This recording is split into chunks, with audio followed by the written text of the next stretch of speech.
Good evening, everyone. My name is Michael Steinberg, and I truly and sincerely miss Tom Green. I met Tom Green about 25 years ago at a Federation meeting. We kibitzed for a few moments, and I asked him if he was willing to meet me the next day or whenever for a little meeting. He said the next day for sure. After that meeting, for the next 25 years, I met Tom Green at least once a month for breakfast. I miss those breakfasts with Tom. We talked about a lot of different things, but one thing was constant with Tom. Tom always ordered the same thing: oatmeal. Rain or shine, oatmeal. Hungry or still full from the night before, from a charity dinner or some other benefit, oatmeal. I miss hearing Tom order that oatmeal. Always oatmeal. I miss Tom's advice. Tom gave great advice, and he didn't give you just stock advice. It was always custom advice for the person. He listened and thought before answering, and it was the advice for the person he was advising. I was giving some gifts anonymously, and he said, "Stop. You need to start giving it with your name. You need to encourage people to understand that you're giving money and why you're giving money." He said, "We need to inspire the community and help the people know that what we're doing." He was right. It's hard to push other people to give when it looks like you aren't giving. Tom taught me how to set up the Family Foundation, why it was important to have the Family Foundation. It was to help others who need the help and to inspire others to give. That was the kind of good advice Tom Green gave. I miss that advice.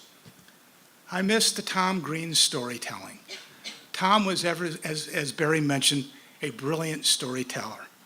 Tom told stories about gangsters, cops, politicians, stories about colorful people he met along the way, stories about how things couldn't be accomplished but got accomplished, how money was raised for important causes and how buildings were built. Tom Green always knew there was a way to make it happen. Tom would always teach you something important with his stories, something important about charity, politics, or business, while making you think you were treated to one of his great stories. And that's what made Tom such a great storyteller, the importance of his story. I miss Tom Green's stories. And I miss Tom Green's political insights. Tom loved politics, as everyone knows. I was never very involved in politics, but for whatever it was worth, Tom always asked me my opinions about the politicians and the different parties. And I asked him for his. We all know Tom liked one party better than the other party. Tom knew who was good. He knew who could get things done. He knew whose heart was in the right place, and he put his money where his heart was and supported good politicians and good government. He believed in good government. I miss Tom's political wisdom. I miss traveling with Tom. Tom took me on my first trip to Israel over 20 years ago, or 15 years ago, and I went several times with Tom. Traveling with Tom to Israel was like going with Bibi. He knew everybody, everything, and everybody knew him. But Tom was a master of explaining why supporting Israel was so important and one of his top priorities. And it was always among his top priorities, and still, I remember the trips vividly. I miss traveling with Tom. I miss Tom's unique generosity. When a good cause in our community needed donors to get off the ground, Tom was the first name everybody thought of. When an important cause in our community needed to help get through the rough patch, everyone called Tom. Tom was the first person everyone thought of. No one was more generous to his friends, the causes in the community, and the Jewish Federation than Tom Green. I miss Tom Green's tremendous generosity. And I miss Tom's grace. 4 years ago, after one of our Family Foundation meetings, he called me aside and said, "Mike, I'm done with everything." And he was. He knew it was time to bow out gracefully and when to allow everyone he touched, taught, and inspired over his lifetime lead on to the next generation, because Tom Green figured for the next generation of leaders, there were other leaders like myself and other people in this room that could take this Jewish community to the next level. I miss Tom's grace. I'm proud to be here today to honor Tom Green. But Tom deserves more than tonight's honors. Every time we support a good cause, we should honor Tom.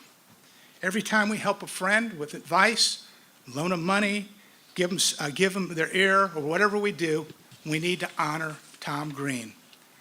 Every time we mentor someone, give to a charity, and be generous, we need to honor Tom Green. Every time we visit Israel and support Israel, we need to honor Tom Green.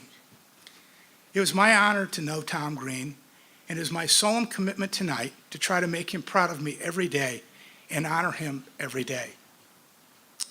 I truly miss Tom Green, and I thank him for allowing me to be here tonight.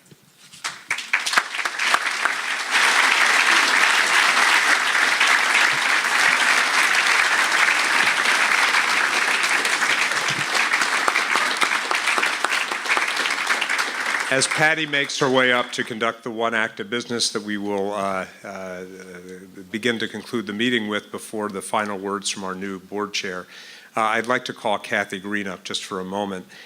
We've put together a book of memories of Tom Green with the numerous emails that came into us after Tom had passed away, and it's collected here with multiple copies for her family. For those of you who would like a copy yourself, please come and see me afterwards. Kathy, thank you for your leadership and the continuity of your dad's legacy to the community. Thank you. Thank you.